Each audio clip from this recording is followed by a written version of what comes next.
Hi, everyone. This is Sarah here with Learn Different, Destigmatizing Dyslexia on Instagram and Twitter. And today I have Sarah and Zoe with me, and I'll have them introduce themselves. Sarah, if you want to go first. Sure. Hi, guys. How are you? So I'm Sarah. I am 24 and I am a dyslexic adult and I'm living in Egypt. Hiya, my name's Zoe. I'm 23 years old and I'm a dyslexic sports therapist. Awesome. It's so good to be speaking with you both today. I'm so excited for our chat and to really kind of get into what dyslexia is like in these different cultures and these different countries and different education systems for sure. I'm from the United States, as you can probably tell, and I have a very different system than both of you, and we have some similarities from our past and our dyslexia journey, but then also some differences. So I can't wait to learn more about your journeys. So I think the first question we should start off with is, what has your personal journey with dyslexia been like? So whoever wants to go first. Yeah, I don't mind. I'll go first. So for me, it started when I was about 11, 12. So that would have been, 6 years, 7. So it was identified kind of earlier than most people here in the UK, honestly.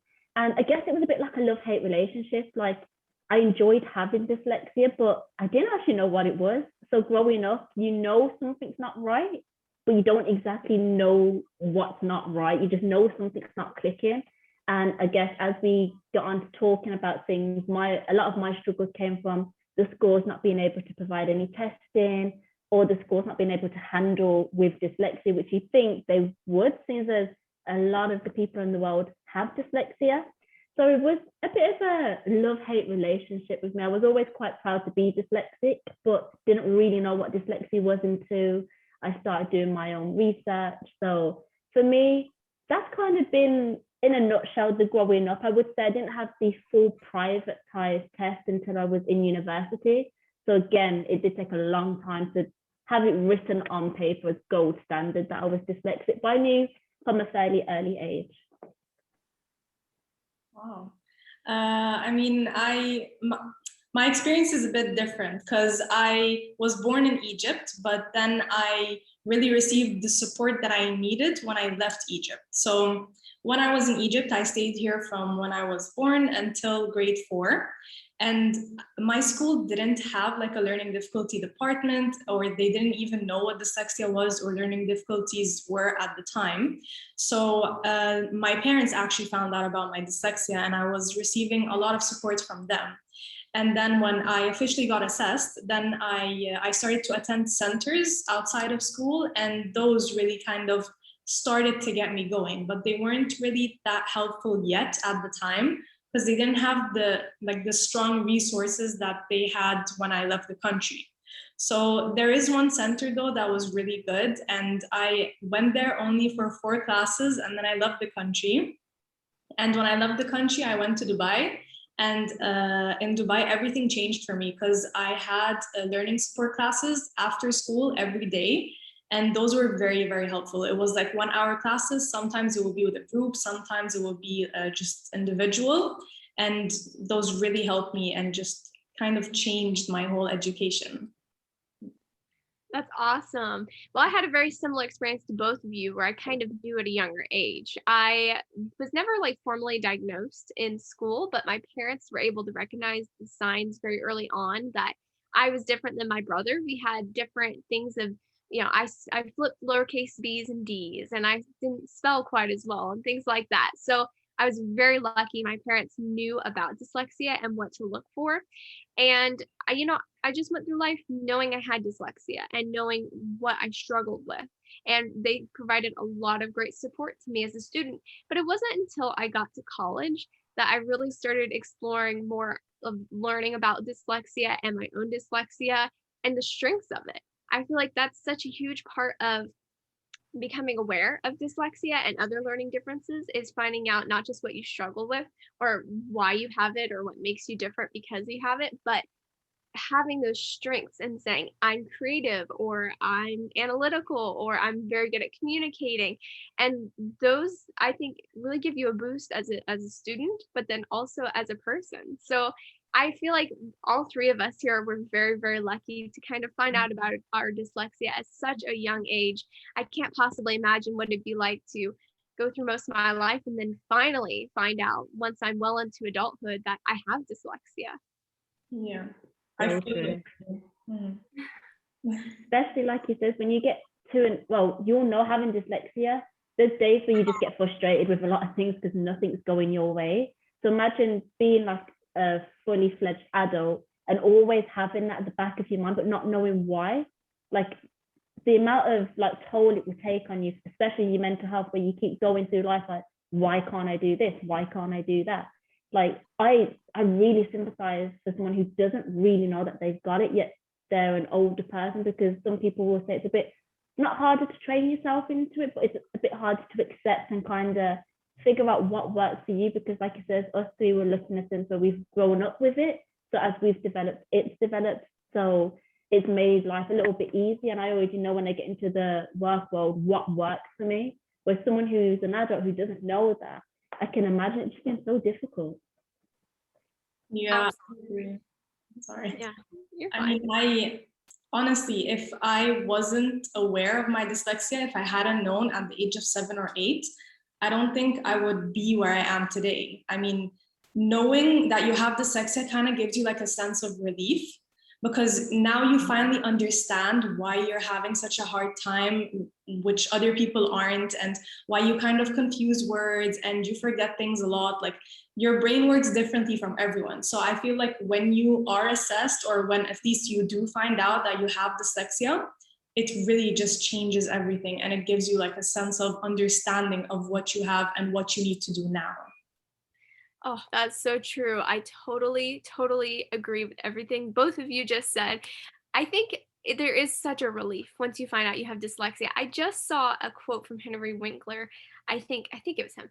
I saw it last night, and he said he had and there was a name finally for why he felt like he wasn't as smart as everybody else, or that he finally realized he wasn't lazy. There was a name, and just having that name and knowing about it just really makes a world of difference, even as a young student, because you look at your peers and there's so much pressure to be like everybody else and to really fit in. And it's okay not to fit in. It's okay to make your own mold and to kind of pave your own path. There's another quote that I really love from Dolly Parton, and she says, "If you don't like the road you're going down, pave a new one." And I think that really, really fits dyslexics and dyslexic people, you know? Definitely. Like we just do things our own way. Like what I always say to my friends, like I'll get there in the end. And so for the example of like you've got your motorway and then you got your scenic route. I like to just take things in as I go. I like to look around, but I'll get to the end goal. My friends, they're just motorway, they're just quick. They want to get to the end goal as soon as possible. But it's like, why are we rushing to get it done? If we're both going to get it done and they're both going to be as good as each other, why rush? Like I used to hate that. Like there's this sense of you need like urgency. Obviously, if you've got time constraints, that's fine. But even in school, when we do these exams and you have a certain amount of time, I'm like, why are you rushing me? I'll get it done. I'll get it done, and it'll be really good if you give me that time that I need to just make sure it's good instead of rushing me. Yeah, I think that's another thing. I think in terms of extra time, like in terms of accommodations at school, what kind of accommodations did you guys have when you were at school? So I didn't really have too many because I come from a small town here in the United States, and our school district, the funding that they have go towards other things. They don't have like a learning difference, or they call it here in the United States a disability. They don't really have that here in small towns. So for me, a lot of the support I got were from my parents. And when I did go to school, it was you did whatever exams in the same amount of time as everybody else, or you had the same due date as everybody else when it came to papers or assignments. And that was fine. I succeeded to a certain extent, and I was a good student. I made it to a great university here in the United States, and I'm very lucky for that. But it never, at the end of the day, you never really learn more about yourself, because you still are just doing everything as everybody else, and you and kind of in the back of your mind think, I'm struggling to do what everybody else is doing. I'm not doing it as well as them, and you have dyslexia, but you still wonder why. See, that's pretty interesting because mine was quite different in a sense. For here in the UK, I was entitled to extra time and to do my exams in a quieter space. Extra time was definitely needed because I was one of those kids, even with extra time, I'm there scribbling to the very last moment, flicking over the pages. But for me, the one thing that really helped was having a quiet room because I have done an exam in the main hall. So imagine this because this is what it was like. So you'd all be in the main hall, desk after desk after desk, and you have these modulators which walk up and down, ask you, read any questions out that you need. But for me, I get distracted like this. So even hearing the woman's heels flicking off the floor, if I hear the clock ticking, or if someone drops their pen, I'm like, what was that like? Honestly, I'm terrible for all of that. So it did get to a point where like, you know what? If I'm actually going to finish the exam, I need to be put in a spare room or like a quiet room. But there are things that come with that. You get people that naturally assume that you're cheating or it's not fair that you have this. And that's when the stigmas start to come, like, oh, she's with the not so smart kids, so she herself must not be that smart. That's putting it lightly. We all know what kind of words come, like what we've had put towards us. But in terms of the accommodation, for me, that did really help. And then when I got to university, I was technically entitled to have a one-to-one tuition every Tuesday for 2 hours. So that was godsend, honestly. She'd go over my assignments and just make sure punctuality and grammar was there. So honestly, the accommodation wasn't too bad growing up. It could have always been better because I wasn't able to use like laptops, but I did have something, which is more than some people. Wow. I mean, I think I had a pretty similar experience to yours. So for exams as well, I did sit in like a separate room from everyone else because just like you, I do get distracted really fast. And there were times, like it depends on the subject, but there were times where I had a reader with me. So she'd just be there and she'd read the questions for me, but she wouldn't explain them. She'd just read them out. And I think that was really helpful because sometimes, like, I don't know about you guys, but for me personally, when I'm reading something, it's like I can read it, but then in my head, I don't understand it the same way how I read it. So having that was really good. And extra time for sure was like the number one thing. I had it for assignments and for exams, and it was so important, and it really, really did help me. But I think those were the main two things that I had. There were other things too. Like I know there was a student with me, he actually had a laptop with him, but I didn't need that, thankfully. So that was good. But I mean, there were other accommodations, but those are the main two for sure. That's so interesting that you had a reader. I've never heard that accommodation before, but that sounds like such a good idea. I really like that. I know from my own experience when I was in middle school and high school, the math problems that I always struggled with the most were the word problems because you would have the whatever you're trying to figure out, the numbers and the things you needed to work on in the math within this long paragraph. And I would just sit there and have to reread the sentence over and over again to figure out how many apples Johnny had. Yeah. I can say it's the exact same here in the UK. It's like Sally has so many apples. If you was to take away this many apples, and it's like, why? Just ask me the math question. There's too much going on. Like our teachers would tell us to highlight the important bits, and I'm like, that is still not happening because there is a lot for me to process. Like you're telling me to calculate this, but I'm more figuring out why did Sally even need to go to the shop? Why just ask me something like math. Not math related, but something as simple as what's this times this or this and this. Like, don't give me the word. Yeah, that triggered some anger. I hate it. Flashbacks. Yeah. I totally get that. I didn't highlight my words, but I would break it down. So Sally had 2 apples, then I would just write 2 apples, and then she needs to get, I don't know how many. I would just kind of like write down everything I read and then kind of start to understand it. Oh, that's smart. That's very smart. You got to visualize it, draw 2 apples. So you both mentioned being easily distracted. I feel like I sometimes get distracted, but I'm also very much a person that if I'm writing a paper or working on an assignment, I have to have music on, or at least a podcast of some kind on in the background. And that to me, I don't know why, it's less distracting actually than having someone talking next to me at a table or something like that. So both of you, do either of you do that same thing, or do you need just total silence no matter what you're doing? I am the same. I have to have something, whether it's music. I'm a sucker for crime documentary, so I'll split my screen. I have my crime documentary here and my Word doc here, but I like to listen to things double the speed. I don't know if it's a dyslexic thing or it's just me, but I tend to, anything I'm watching, especially on YouTube, I'll listen to it double the speed because for whatever reason I like that. But it's the same. If someone's talking to me, then I can't do both. I can't multitask. But if it's a video or music, then that's fine. But I can't work with nothing. Like I just can't get anything done. There needs to be some sort of background noise there. Okay, I mean, no, I'm not like you guys. That's weird. I don't mean it's weird that you do that. I mean, like I don't know.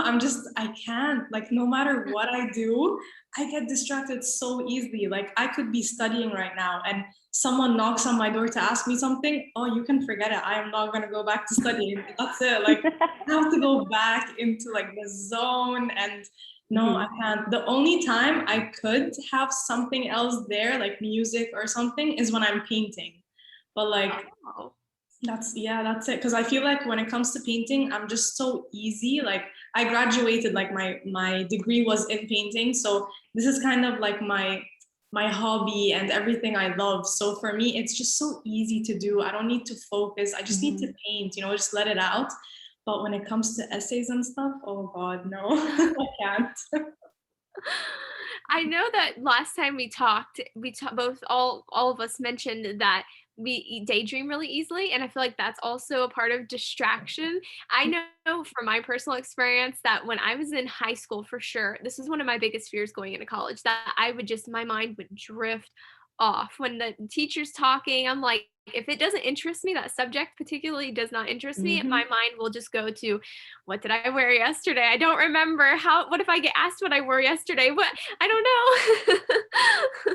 That is so true. I was that kid that sat like in the middle of the class, right by the window, and I just look out the window, just mind my own business. Like I was zoned out, especially if I wasn't like involved with the lesson.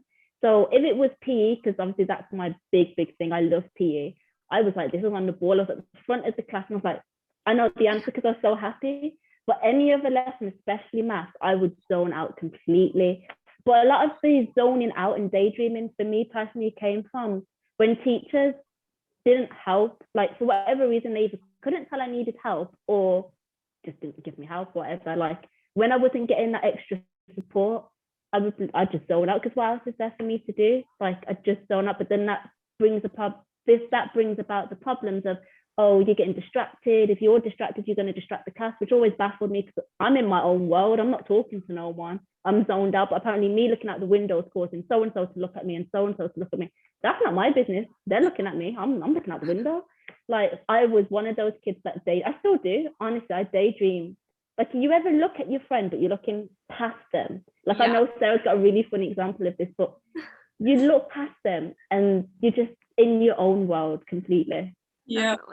Oh, I can really relate to this because I just, when you're there physically, but mentally you're just somewhere else. You're like in a whole other dimension. That is me. Like I think maybe 80% of the time, because there are so many times when I'm going out with my friends, for example, like just an easy example. And we're just in an outing, just talking. And then a few days after, they're like, remember when we were out the other day and we were talking about this and this and that? And I'm like, no, I wasn't there. And then they're like, you were there, like you were right there. And then I'm like, guys, this did not happen. And this happens so many times. They're just kind of talking and including me in the conversation. And my head is just going somewhere else. And I don't recall anything that's going on.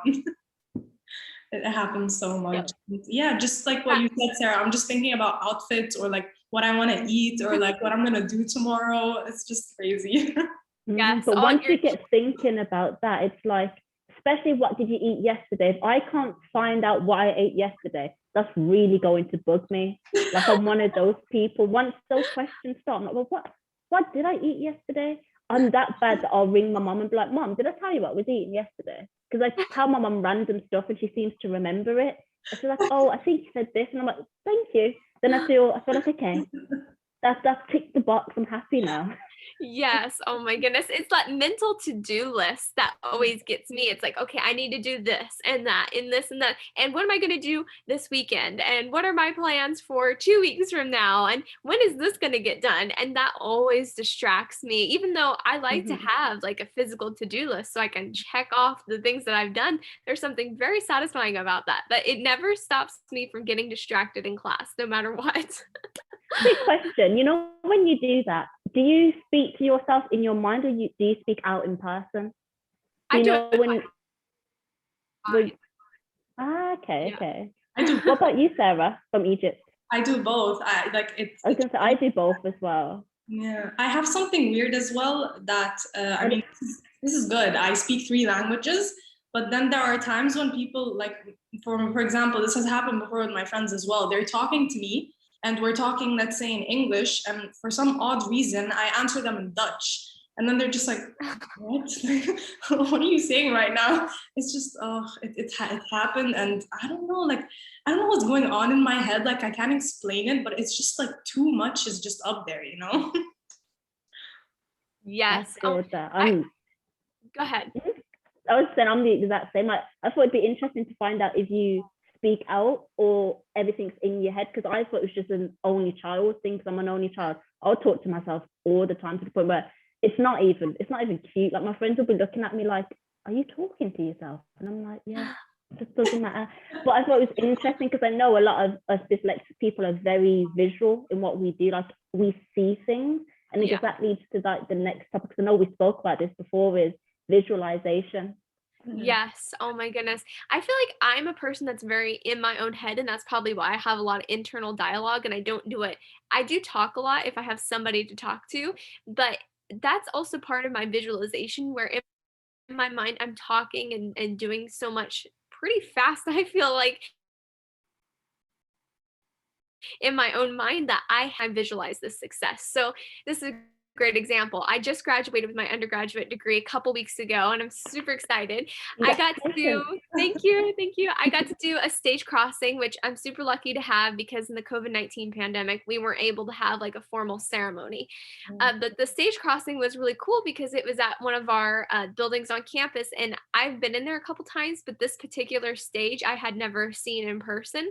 So I went online and I looked up the stage just to kind of visualize where I'll be and to kind of imagine it in my mind. And just seeing that, I think, is more of that internal dialogue, and just you have to visualize your success or what you're going to be doing. And I think it's such a big part of dyslexia. You know, you imagine it, you visualize it, it's part of that creativity. You're creating your own world within your own mind. Yeah, I fully agree. I mean, I know we spoke about this before, but I think, you know, when you're reading a book and you're reading everything in the book, like Zoe, you mentioned this, and you like full on imagine the whole thing, and you're just kind of feel like you're in it, you know, like you're in the book, just a part of the characters and everything that's going on. Yes. Honestly, that's the best way for me to remember stuff as well. I remember being in school. So we did Romeo and Juliet. I feel like most people did Romeo and Juliet. And like, I'd imagine being there. I'd just be one of the side extra cast. Like, sometimes I can imagine myself in there, like on the side, and sometimes I can just see everything. But I just, like, whilst reading it and listening to it, I could see it happening, and I could see the two fighting, and I'm like, that helps me remember. Like, I find it not weird, because obviously some people aren't like that, but I find it crazy that some people can't visualize that whilst reading stuff, because it makes it more enjoyable for me, especially because I get frustrated with myself sometimes when I can't say specific words. But because obviously that made me not like reading growing up, because I couldn't say the words. I was like, well, what's the point? If I can't say it, there's no point. I'm not going to enjoy it. But being able to visualize it sometimes kind of helps you make out what that word could be, because if you can visualize the situation, you can kind of then fill in the blanks of what that word could be. I think visualization is such a key that us dyslexic people hold, honestly. Like you said, you can do so much with it as well. Yes, absolutely. I don't know if you two had this experience. This kind of goes with visualization, but in textbooks, when I was in middle school and high school, we used to have like photos of different things or whatever, graphics of what we were talking about in science books and stuff. And to me, that always helped me when I was thinking back on the subject and I was at an exam. I'm like, how did I study for this? Oh, I remember that page because it had that graphic of whatever or a photo of this. And it was just so helpful just to have that visualization, especially with those science terms, because I cannot pronounce the long science names at all. Yeah, no, I can definitely relate to that one. Yeah, you just kind of link things together to remember, and I think it really does help us out. But there's something, Zoe, you said about words. Like, for example, there's a word that you just like you fill in the gap. I think something else I kind of want to mention here is, you know, when you guys see a word, but you're just not convinced of how it's spelled, and you're just kind of like trying to spell it out. Like, imagine the word isn't there, and like in your head, you just want to write down a word. And let's say like you're typing it down, but it's not showing up on autocorrect. And Yeah. what do you do about that? Because it drives me crazy. Honestly, it's horrible when that happens because you're like, what do you want me to do about it? I've tried, like, especially when it doesn't pick it up and autocorrect, like, what is this though? And I'm like, well, I should make my own dictionary because then that would be helpful. But whenever that happens for me, I just turn to dictaphone and I just speak everything into my phone. Like, if that was not there, Yes. I don't know how half my text messages will go. Honestly, I'm someone who voice notes a lot. All my friends know I just voice note because it's much easier. But it's so frustrating because one of the things obviously we struggle with being dyslexic is the phonics, like trying to spell each individual word out. I was never good at that. So when a teacher tells me, oh, so we just sound it out, I'm like, miss, sounding it out is not going to solve everyone's problems. Like, for me, that just does not work. And it gets to the point where I'm like, Google, how do you spell this? How do you do this? Because it's really hard to try and visualize the word. Like, my word was exercise. So doing sports therapy, that's the one word I'd have to use all the time. I must have spelled it at least 3-4 different ways each time. And I gave up towards the end. I was like, I've used this word since secondary school. Even to this day, I still spell it wrong. It's like, that's my one trigger word that I just give up with. I'm like, why does it have to be that word? But yeah, I feel you definitely there, Sarah. Oh yeah, I have the same thing. I have on my notes app on my phone, I have just a list of random words, and you would think I'm just this crazy person, but I'm trying to figure out how to spell them. And it's always funny because I get stressed when I have to write on a sticky note to remind somebody that hey, this is a reminder. And I'm like, I'm gonna spell every word wrong.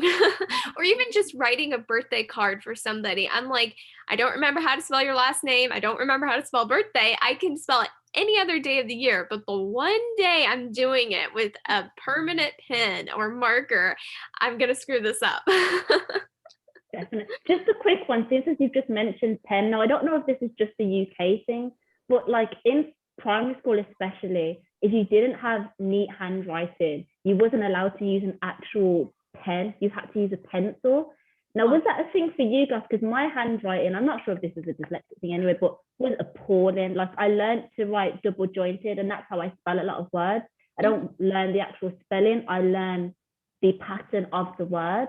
But I was stuck with a pencil for so long, and it was so frustrating. And that's one thing I don't think I've ever actually mentioned to you guys is, did you ever had that thing where you could only use a pen if your handwriting and spelling was all good? No. No. We never had that. We always were recommended, especially for exams, bring a number 2 pencil. And that was the only really like tool requirement. It was only in primary school, but it's that feeling of all my friends are using a pen. Why can't I use a pen? Yeah. But I thought I'd just bring it up because I just thought it was interesting, actually. Like the fact that I don't even know why we do. We still do it to this day. You use a pencil all the way up until you graduate from using a pencil and you get to use a pen. I'm like, it is a pen. Why can I not use just a pen? But yeah. I don't know. I didn't have that in my school, but I think this is something to do with the British curriculum, because when I was in Dubai, that's when I actually started to be in the British curriculum. And in like some of the classes, they would ask me to use a pencil. So I don't know if that was related to my handwriting though, but that did happen, but it wasn't like for for the all like the classes. So I'm not sure. Good to see, Bryce. Yeah. So I have a question for both of you, and I can answer this as well. If you had to change one thing, one small thing, one big thing about your education experience, specifically with dyslexia, what would it be in your respective country? What would it be? That's a good question. Honestly, there's a lot that needs to change here in the UK. We really do need to change the way we actually teach our young people. You'd be surprised, we're still stuck in the education system, so outdated. We need to do things that's going to help not just neurodiverse people, but your normal students as well, because what we want will definitely help them. But I guess out here, the route for all of that is funding.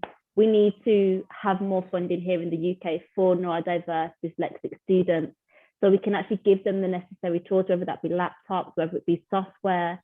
Those are the things I think we're really missing here in the UK, especially in areas that may not have as much money as other areas. So funding does need to be available.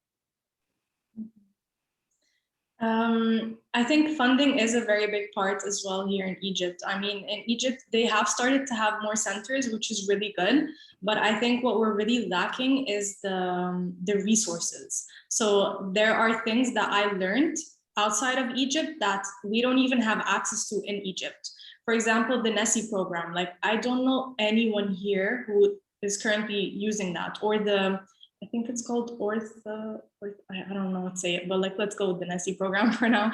But yeah, and something I really, really want to change here is that a lot of our teachers working in centers or learning difficulty departments, they don't have certificates or degrees to actually be teaching kids with learning difficulties. And I think this is a really big thing, and it has to be changed, because you need to be working with someone who's trustworthy, someone who actually understands what they're teaching the child. So yeah, I think those are two very important things.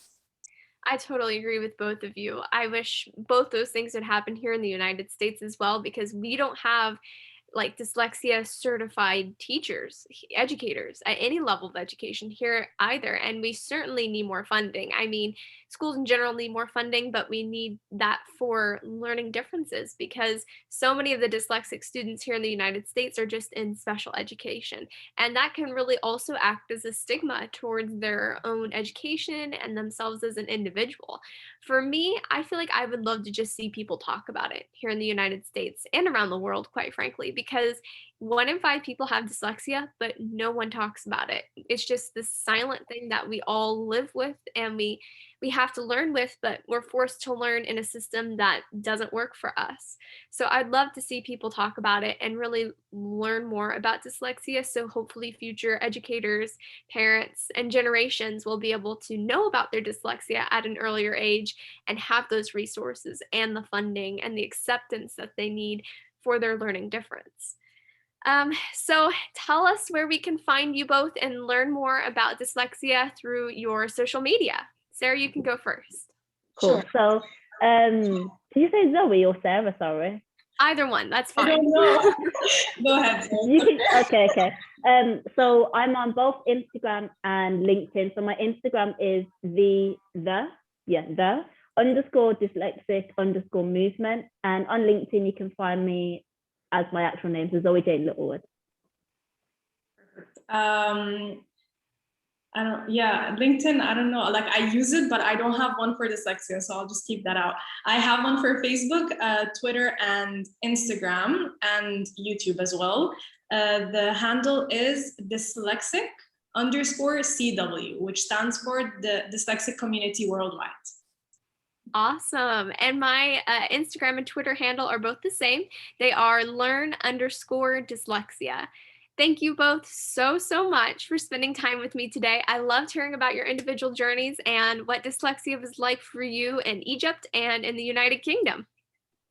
Thank you. Can't wait to do it again, honestly. Like, it's a great, every time we meet up, it's a great time to just talk about the experiences we had. And I really think young people can relate to it, or anyone can relate to it, but especially people our age, because you don't tend to see that often. People our age actually talking about, like you said, we need to have these conversations, but they don't talk that often. So the fact that we're able to sit down quite confidently and say, oh yes, this happens, or autocorrect lifesaver. So I think it's really great. So thank you for having me. Yeah, Thank no, you. I had so much fun. And I mean, I hope everyone sees this and sees that, you know, we're three young women who graduated university and, you know, we achieved our goals and we're going into adulthood. You're starting your master's soon, Sarah. So the best of luck there. And me and Zoe Thank are you. currently working. So, I mean, if we did it, you guys can definitely do it as well. Absolutely. If we can do it, you can hands down do it. Mhm. Thank you both so much, and we'll talk again soon. Yes. Perfect. Bye, guys. Bye. Bye.